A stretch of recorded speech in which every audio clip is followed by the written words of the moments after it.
Why do complex societies collapse? It is one of the most fundamental and enduring questions in the study of the human past. The historical and archaeological records are littered with the remains of civilizations that reached extraordinary heights of sophistication, power, and scale, only to then disintegrate. One can look to the ruins of the Roman Forum, the overgrown temples of the Maya in the Mesoamerican jungle, or the silent cities of the Harappan civilization in the Indus Valley. In all of these places and many more, a similar story unfolds. A story of growth, fluorescence, and then a rapid process of simplification and decline. This pattern of collapse is not a rare anomaly. It is a recurring theme throughout human history. It presents a profound challenge to our common perception of history as a linear march of progress, an inevitable journey toward ever greater complexity and achievement. The ruins serve as a stark and powerful reminder that the elaborate political, social, and economic structures that we call civilization are, in fact, remarkably fragile. For a long time, the study of how and why this happens was dominated by explanations tailored to each specific case. Rome fell to barbarians. The Maya were defeated by drought. The Mycenaeans were destroyed by internal warfare.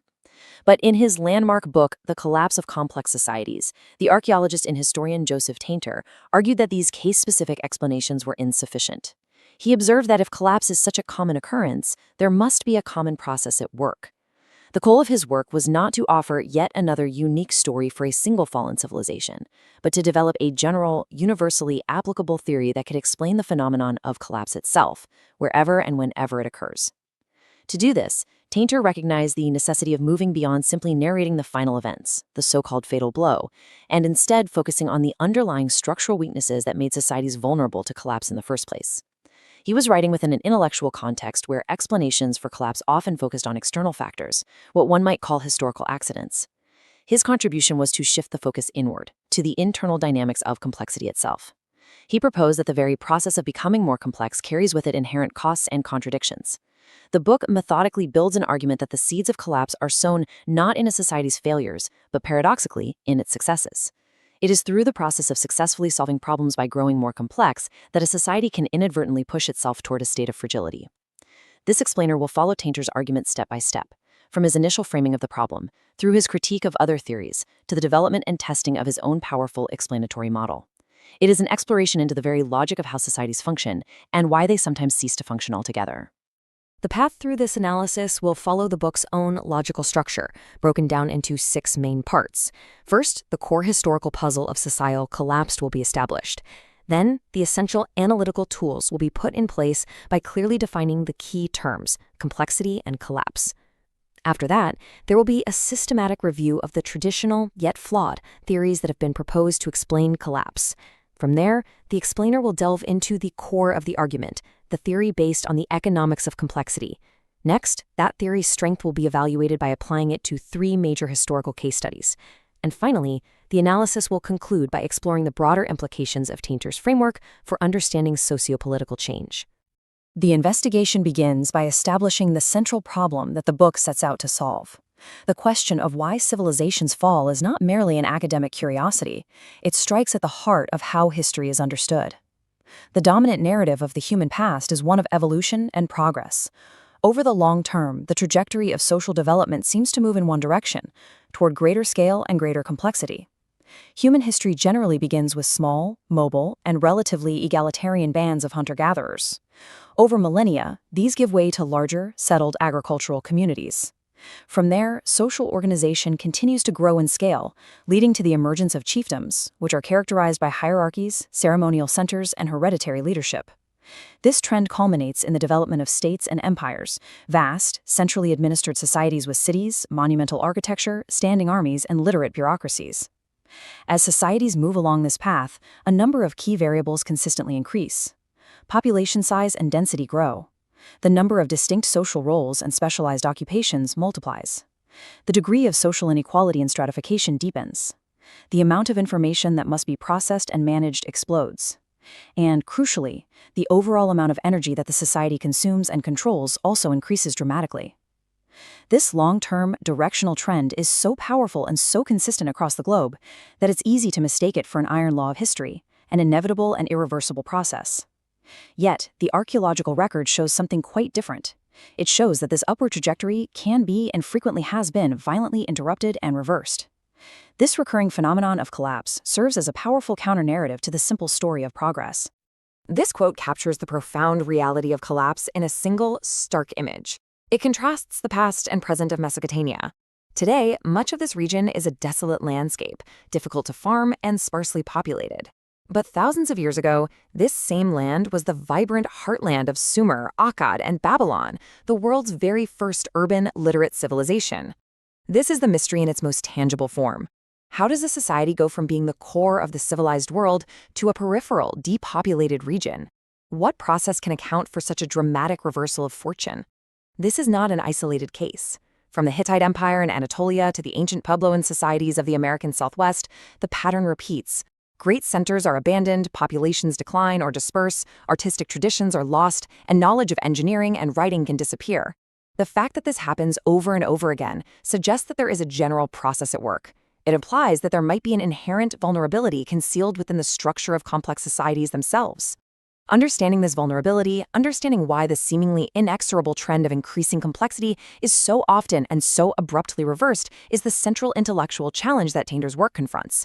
It seeks to replace a collection of historical anecdotes with a coherent, scientific explanation for one of history's most significant and recurring processes.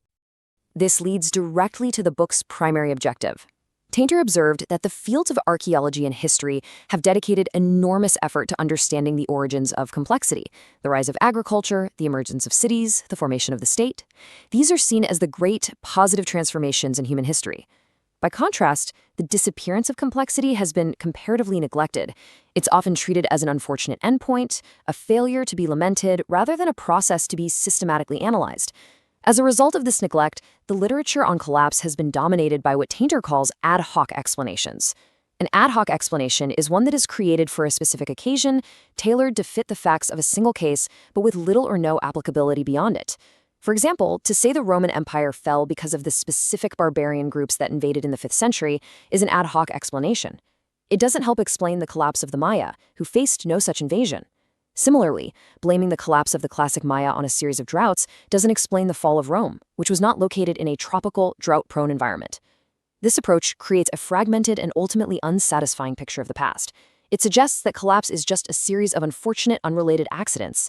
Tainter's central goal is to correct this. He argues that if a phenomenon occurs repeatedly in different times and places, it cannot be the result of chance alone. There must be a common underlying cause. The book's mission, therefore, is to formulate a single, powerful, and general theory of collapse. This theory should be abstract enough to be universally applicable, capable of explaining the process regardless of the specific historical circumstances, the environmental setting, or the particular culture involved. It is an ambitious attempt to discover a fundamental law of sociopolitical change. Before any theory can be constructed, a solid foundation must be laid. In any scientific or analytical endeavor, this begins with clear and precise definitions of the core concepts. Without them, arguments become vague, and comparisons across different cases become impossible. Tainter understood that much of the confusion surrounding the topic of collapse stemmed from the fact that scholars were often using terms like complexity and collapse in different and sometimes contradictory ways. So this next stage of the analysis is dedicated to building the essential conceptual toolkit. It involves establishing rigorous operational definitions that will be used consistently throughout the rest of the argument. First, what is meant by sociopolitical complexity? Tainter defines it not as a vague sense of advancement, but as a measurable set of societal characteristics. It encompasses several key dimensions. One is simply scale, the size of the society in terms of population and geographic extent, and the number of its distinct settlement units, like villages, towns, and cities. Another dimension is the degree of differentiation and specialization within the society. This refers to the number of distinct social roles and occupational groups. In a very simple society, most people are generalists performing a wide range of tasks. In a complex society, there is a vast array of specialists: farmers, potters, merchants, soldiers, priests, scribes, bureaucrats, and so on.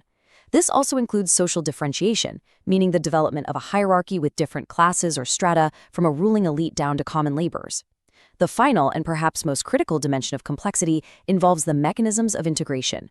A society with many different parts and specialized roles needs sophisticated ways to coordinate their activities and bind them together into a functioning whole. These integrative mechanisms include things like a centralized government, a formal legal system, organized religion, market economies, and information processing systems like writing and record-keeping. So for Tainter, a more complex society is one that is larger, has more distinct parts, and possesses more elaborate mechanisms for organizing those parts. Crucially, complexity is not a simple on or off switch. It's a continuous variable. Societies can be more or less complex, and they can move up or down along this scale over time. Once complexity is clearly defined, its opposite, collapse, can be defined with equal precision. Tainter defines collapse as a rapid and significant loss of an established level of sociopolitical complexity. Each part of this definition is important. Rapid means that the change occurs over a period of years or a few decades, not a gradual decline spanning centuries. Significant means that the loss of complexity is substantial, a major step down on the scale. An established level means that the society had maintained its complex structure for at least a generation or two. This distinguishes true collapse from the simple failure of a short-lived conquest empire to consolidate its gains. The most important part of this definition, however, is that collapse is understood primarily as a political process. It is the disintegration of the central administrative and governmental structure that held the society together. This leads to a crucial clarification. Collapse is not the same thing as a demographic catastrophe. A population does not have to be wiped out for a collapse to occur. In many cases, the population may decline or disperse, but people survive. What disappears is the overarching political entity, the state or the empire. Similarly, collapse is not necessarily the end of a particular cultural tradition. Art styles, languages, and religious beliefs may persist in a changed form at a more local level. What is lost is the large-scale political and economic integration. This political process of rapid simplification leaves behind a clear set of fingerprints in the archaeological and historical record. These are the observable consequences of collapse. One is a lower degree of social stratification. The hierarchical pyramid flattens out, and the stark divisions between the ruling elite and the common population become less pronounced. Another is a reduction in economic specialization. As large-scale trade networks and markets break down, people are forced to become more self-sufficient. The full-time craftsman might have to return to farming. Centralized control diminishes or disappears entirely. Power that was once concentrated in a capital city devolves to local or regional levels. A unified empire might fragment into a collection of petty kingdoms or independent villages. With the loss of central authority comes less behavioral regimentation.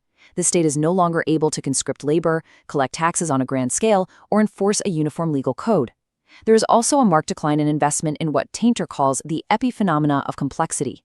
These are the things that complex societies produce, but that are not strictly necessary for survival, like grand monumental architecture, elite works of art, and literature. The construction of palaces, temples, and pyramids ceases.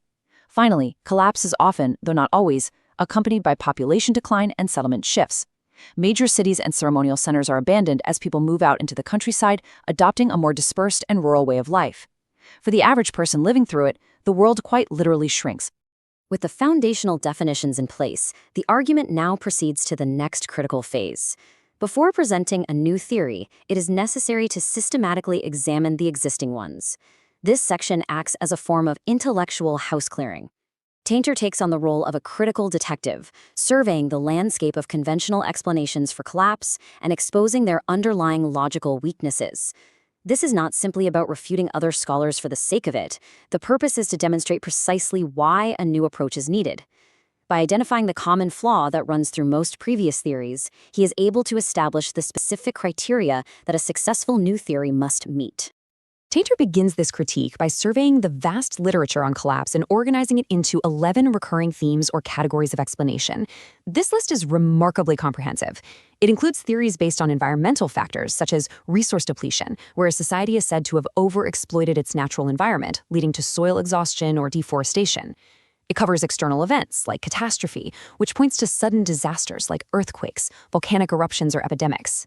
It also includes theories focused on human conflict, such as intruders, the classic narrative of barbarian invasions, and other complex societies, which covers competition and warfare with neighboring states. Internal social and political factors are also represented, with categories like class conflict/mismanagement, which suggests that internal strife or poor leadership led to the downfall. There are even categories for more abstract or less tangible causes, such as social dysfunction, the idea that a society's institutions and values simply stopped working, or mystical factors, which includes explanations based on perceived moral decay, decadence, or a loss of collective will. By grouping the dozens of individual theories into these 11 themes, Tainter is able to analyze their shared logical structure rather than getting bogged down in the specific details of each individual case. This brings the analysis to the heart of Tainter's critique of traditional explanations. He argues that nearly all of these theories, despite their apparent diversity, share a single fundamental logical failing. They mistake the proximate cause for the ultimate cause. They identify a specific stressor, a drought, an invasion, a peasant revolt, and declare it to be the reason for the collapse. But this, Tainter insists, is asking the wrong question. Complex societies are, by their very nature, problem-solving organizations. Indeed, one of the primary evolutionary advantages of complexity is its ability to buffer a population against shocks and stressors. A complex society can store surplus food to withstand a famine, raise an army to repel invaders, or build irrigation works to mitigate drought. These societies are inherently resilient. Therefore, the critical question is not what stressor caused the collapse, but rather, why had the society reached a state where it was no longer able to cope with a stressor that it might have successfully weathered at an earlier point in its history? The focus then must shift from the external event, the trigger, to the internal condition of the society. The real explanation for collapse must account for the society's pre-existing fragility and loss of resilience. An invasion or a drought does not by itself explain collapse. What must be explained is the vulnerability to that invasion or drought. The ultimate cause of collapse is not the final blow, but the long-term process that made the society unable to withstand that blow. Tainter pays special attention to a popular group of explanations that focus on a society's internal rigidity or inability to adapt to changing circumstances. He categorizes these using 3 powerful metaphors. The first is the dinosaur model. This suggests that complex societies can become too large, too bureaucratic, and too heavily invested in their existing infrastructure and institutions. Like a dinosaur, they become overly specialized for a particular environment and are unable to adapt when that environment changes, leading to their extinction. The second is the runaway train model. This describes societies that become locked into a self-perpetuating cycle of behavior that they cannot escape. For example, a society might be built on military conquest. Conquest provides the resources needed to maintain a large army, but a large army requires constant conquest to support it. This creates a positive feedback loop that drives the society forward along a single track, unable to change course, until it inevitably runs out of new lands to conquer and crashes. The third model is the house of cards. This views complex societies as inherently fragile systems composed of many tightly interconnected parts. Because everything is so closely linked, a failure in one small part, a disruption in a trade route, a local crop failure, can cascade through the entire system, causing a catastrophic system-wide failure. Tainter's critique of these models is nuanced. He acknowledges that they are often accurate descriptions of the state of a society on the eve of collapse. Societies often do appear rigid, locked into self-destructive patterns, or dangerously fragile. However, he argues that these models are not true explanations. They describe the symptoms, but they don't diagnose the underlying disease. They fail to explain why the society became a dinosaur in the first place, or how it got stuck on the runaway train. They describe the condition of vulnerability, but do not explain the process that produced that vulnerability. After systematically deconstructing the previous explanations and revealing their shared logical flaw, the stage is now set for Tainter to construct his own theory. Having cleared the intellectual ground, he is ready to offer a solution to the puzzle. This section presents the core argument of the book. It moves away from external stressors and internal rigidity and proposes that the ultimate cause of collapse is a fundamental economic principle that governs the growth and maintenance of all complex systems. It is an argument rooted not in historical accidents or cultural failings, but in the inescapable logic of costs and benefits. Tainter's theory is built upon 4 interconnected concepts that, when taken together, form a powerful and coherent logical chain. The first is the proposition that human societies are fundamentally problem-solving organizations. Complexity is not something that arises for its own sake. Instead, societies invest in greater complexity, in larger governments, specialized armies, or more intensive agriculture as a strategic response to perceived problems or opportunities. These might include the need for defense against external threats, the challenge of managing scarce resources, or the desire to coordinate large-scale public works. The second concept is that these complex sociopolitical systems are not free. They have a metabolic cost. Like any living organism, a society requires a continuous input of energy to sustain its structure and function. This energy can take many forms: the agricultural surplus needed to feed non-food producers, the raw materials for construction and industry, and the human labor required to build monuments, serve in armies, and staff bureaucracies. The third concept follows directly from the second. As a society becomes more complex, the per capita cost of maintaining that complexity tends to increase. Supporting a single peasant farmer is relatively cheap. Supporting a bureaucrat, a soldier, or a member of the royal court requires a much greater share of the society's resources. As the proportion of these specialists grows, the overall cost that must be borne by each individual in the society, typically through taxes, tribute, or labor, also grows. These 3 points lead to the fourth and most crucial concept, which is the linchpin of the entire theory. Tainter argues that investment in sociopolitical complexity as a problem-solving strategy is subject to the economic law of declining marginal returns. The law of declining marginal returns is the absolute centerpiece of the theory. What does it mean in this context? It means that when a society first begins to invest in a particular strategy of complexity, the benefits it receives are typically very high for a relatively low cost. For example, a small early investment in agricultural intensification, like building a simple irrigation ditch, might double crop yields. This is a very high marginal return, a big benefit for a small investment. As the society continues to invest in this strategy, the returns begin to diminish. Building a more elaborate system with canals and reservoirs will still increase yields, but the cost per additional bushel of grain will be higher than it was initially. Eventually, the society reaches a point where all the cheap and easy options have been exhausted. To get even a small additional increase in production, it might need to invest in a massive centrally managed water control system, complete with an army of administrators and engineers. This final unit of investment is incredibly costly, but yields only a very small benefit. The marginal return is declined to almost zero. This same logic applies to other domains of complexity. The first investment in a military might allow for the easy conquest of rich, nearby lands, yielding a huge return in tribute and slaves. But later investments needed to defend a vast and remote frontier are enormously expensive and may produce no new revenue at all. They are purely a maintenance cost. At this point, the society is trapped. It must continue to make massive investments just to maintain its current level of complexity and solve its ongoing problems. But these investments are yielding progressively smaller benefits. The cost-benefit ratio of complexity itself becomes unfavorable. This, for Tainter, is the process that creates structural vulnerability and sets the stage for collapse. A general theory must be able to do more than just sound plausible. It must demonstrate its explanatory power when applied to real-world historical cases. In this next section, Tainter puts his theory of declining marginal returns to the test. He selects 3 well-documented cases of collapse from vastly different historical, cultural, and environmental contexts. The Western Roman Empire, a massive agrarian state, the classic Maya civilization of the southern lowlands, a collection of competing jungle city-states, and the Chacoan society of the American Southwest, a smaller-scale, non-literate regional system. By showing that the same underlying economic logic can explain the collapse in each of these diverse cases, he aims to validate the theory's claim to be a universal model.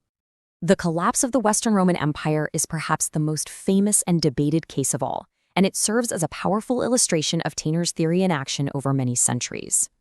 During the early and Middle Republic and the early Empire, Rome's primary investment in complexity was its military. This investment yielded spectacular marginal returns.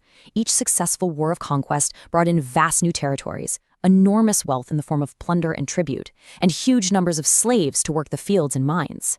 The benefits of conquest far outweighed the costs, fueling further expansion. However, by the 2nd century AD, the Roman Empire had largely reached its practical limits of expansion. The remaining potential enemies were either too poor to be worth conquering or too difficult to defeat. At this point, the marginal return on military investment plummeted. The massive Roman army, once a source of immense profit, transformed into a staggering maintenance cost. Its primary function shifted from profitable acquisition to costly defense of a vast 1,000-mile frontier. To pay for this army, as well as an ever-growing imperial bureaucracy, the Roman state was forced to extract more and more resources from its own population. This led to a series of desperate and ultimately counterproductive measures in the 3rd and 4th centuries. Taxes became so high that they were often confiscatory, forcing small farmers to abandon their land. The state also resorted to systematically debasing its silver coinage, which triggered rampant inflation and destabilized the economy. From the perspective of an ordinary citizen or landowner, the cost of being part of the empire, crushing taxes, economic instability, military conscription, began to far outweigh any benefits it provided, such as defense or law and order. The empire had become an unproductive burden. By the time large-scale Germanic migrations began in the 5th century, the Roman state was fiscally exhausted and had lost the support of much of its population. It was too weak and brittle to withstand the shock. This table provides concrete, quantifiable evidence of the severe fiscal stress the Roman state was under. It tracks the silver content of the denarius, the main silver coin of the empire, over a period of about 200 years. In the mid-1st century, under the Emperor Nero, the coin was made of high-quality silver, about 93.5% pure. This was a sound currency. As the centuries passed and the cost of empire mounted, subsequent emperors found themselves unable to pay their bills. One of the few ways they could create more money was to melt down old coins, mix the silver with cheaper base metals like bronze, and then mint a larger number of new coins. The data shows this process accelerating dramatically. By the reign of Marcus Aurelius, the silver content was down to 79%. Under Septimius Severus, it had dropped to just over 56%. The real crisis hits in the 3rd century. By the reign of Gallienus, the denarius contained only about 5% silver. It was essentially a bronze coin with a thin silver wash. This is a physical manifestation of the declining marginal returns of empire. The state was going bankrupt, forced to destroy its own currency to meet the ever-increasing costs of its own complexity. This created hyperinflation and economic chaos, further demonstrating to the population that the imperial system was no longer providing stability or prosperity. The theory proves equally effective in explaining the collapses of the classic Maya and the Chacoanians, even though the specifics of their situations were very different from Rome's. In the case of the Maya, the primary investment in complexity was driven by intense political competition among the elites of rival city-states. Rulers vied with one another for power, prestige, and divine favor. This competition was expressed through investments in increasingly elaborate monumental architecture, taller pyramids, larger palaces, as well as costly warfare and intricate ritual performances. These investments had to be supported by the labor and agricultural surplus of the commoner population. For a time, the population may have derived benefits from this system, perhaps in the form of spiritual security or a sense of civic identity. But as the competition escalated, the costs mounted relentlessly. More and more labor was required for construction, and farmers had to intensify their agricultural practices to produce ever larger surpluses to support the non-productive elite. Eventually, the marginal returns on these investments declined. For the average farmer, the burden of supporting an increasingly rapacious elite and their competitive projects began to outweigh any perceived benefits. When faced with additional stresses, such as environmental degradation or drought, the system became untenable. The population simply walked away from the ceremonial centers, abandoning the complex political structure that had become too costly to maintain. A similar dynamic played out among the Chacoanians in the American Southwest. Here, a complex regional system emerged, centered on the great houses in Chaco Canyon. This complexity was likely an investment to solve the problem of agricultural unpredictability in a marginal environment.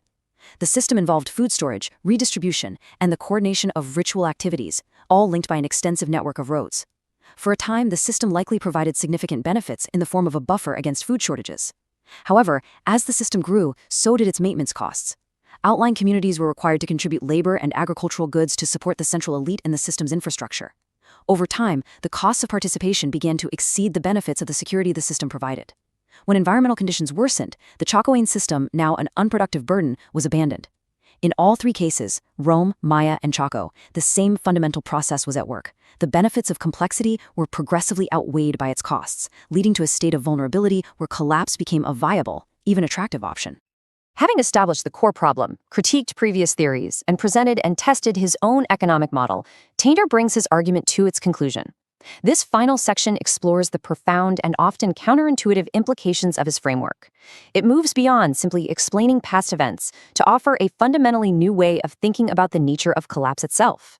This is where the theory's most challenging and thought-provoking insights are revealed, shifting the entire perspective on what collapse means for a society. This quote presents the most radical and powerful conclusion of the book. It completely reframes the conventional understanding of collapse. Historically, collapse has almost always been viewed as a catastrophe, a tragedy, the failure of a society and the end of a civilization. It is typically associated with chaos, decline, and a descent into a dark age. But Tainter's economic theory suggests a very different interpretation.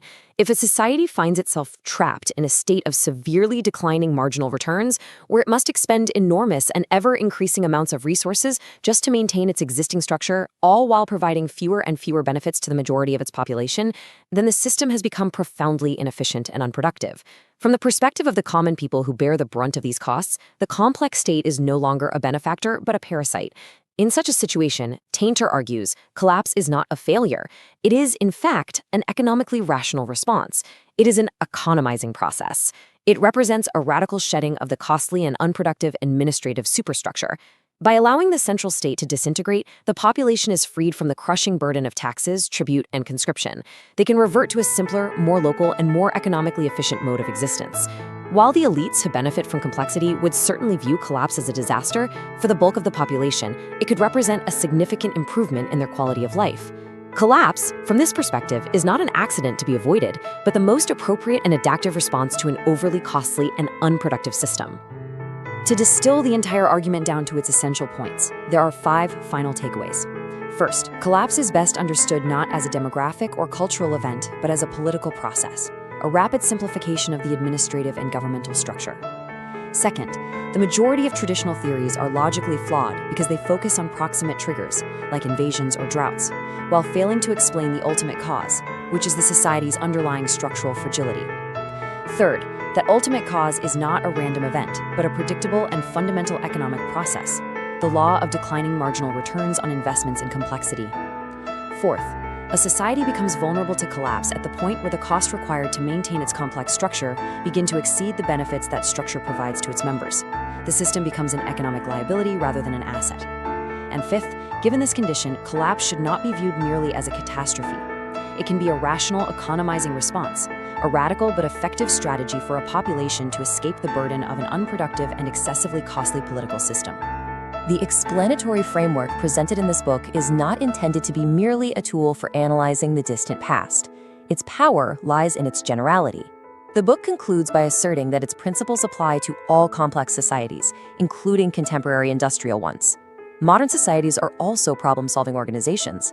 They too invest in complexity, in new technologies, in scientific research, in ever larger bureaucracies, in globalized economic systems to address challenges and pursue opportunities. Therefore, these societies are subject to the same fundamental economic law that governed the Romans, the Maya, and the Chocons. They too must contend with the principle of declining marginal returns on their investments in complexity. The book does not make specific predictions about the future. Instead, it offers a powerful analytical lens. It suggests that contemporary industrial societies operate within the same set of fundamental constraints that shape the long-term trajectories of all past civilizations. It places the present firmly within the continuity of human history, governed by the same deep structural processes of growth, cost, and potential simplification.